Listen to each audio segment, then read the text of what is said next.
Madame Cukierman, vous avez la parole. Monsieur le Président du Césaire, mes chers collègues, nous l'avons dit, la situation politique dans notre pays, notre région, nos territoires est grave. Jamais une telle crise, un tel rejet ne s'est exprimé de cette façon que ces dernières semaines. Celles et ceux qui ont pendant des années été silencieux, celles et ceux qui se sentent aujourd'hui comme les déclassés de la République, se sont exprimés très fortement au cours de ces derniers mois.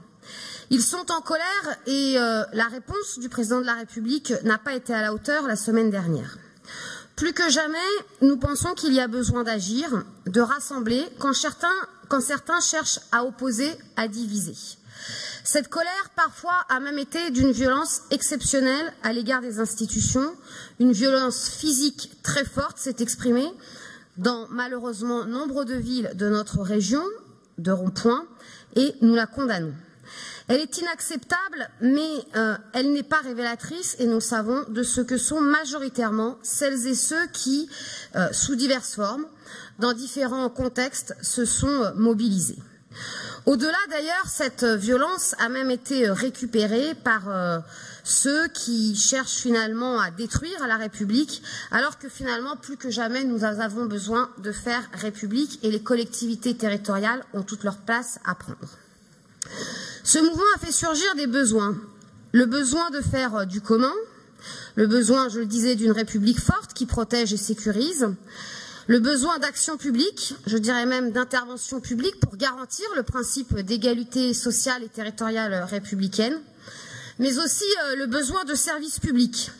Et donc, qui dit service public dit inévitablement des dépenses publiques pour les satisfaire, dépenses d'investissement et de fonctionnement si nous voulons les maintenir, les développer. Ce mouvement a aussi montré de la solidarité, de l'action, de la capacité à faire de la politique pour ces milliers de femmes et d'hommes.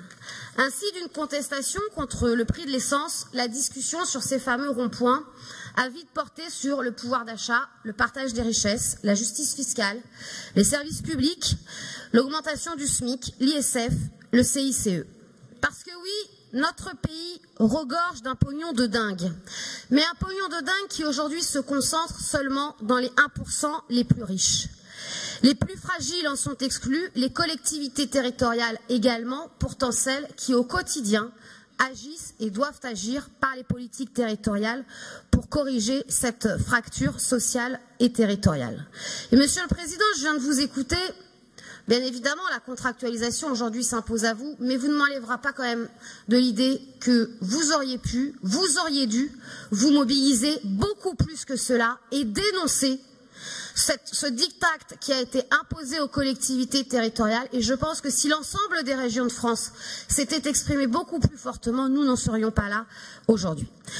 Notre région a donc toute sa place et doit jouer tout son rôle pour répondre à la crise. Les 29 amendements déposés par notre groupe entendent répondre à cette urgence économique et sociale. Apporter des solutions, des perspectives pour que notre région soit un véritable bouclier social pour les plus fragiles. Emploi et développement économique, mobilité, environnement, aide aux territoires ruraux comme aux quartiers politiques de la ville, solidarité envers les plus fragiles de notre région, tels sont les domaines d'intervention de nos amendements. Ce sont donc des amendements réduits en nombre par rapport aux années précédentes, mais des amendements politiques, de réponse à l'urgence sociale et économique. Parce que, Monsieur le Président, comment répondre aux besoins cruciaux de formation quand au nom d'une posture dogmatique qui est celle de la baisse de fonctionnement par principe, vous sacrifiez à hauteur de 25 millions d'euros la formation continue en 2019, 150 millions depuis le début du mandat. Alors oui, l'investissement est une nécessité et nous l'avons toujours défendu, y compris sous les précédentes mandatures. Mais vous comme moi, savons que tout investissement génère du fonctionnement, que le fonctionnement est la condition du lien social de l'accompagnement humain dans une société qui se déshumanise de plus en plus.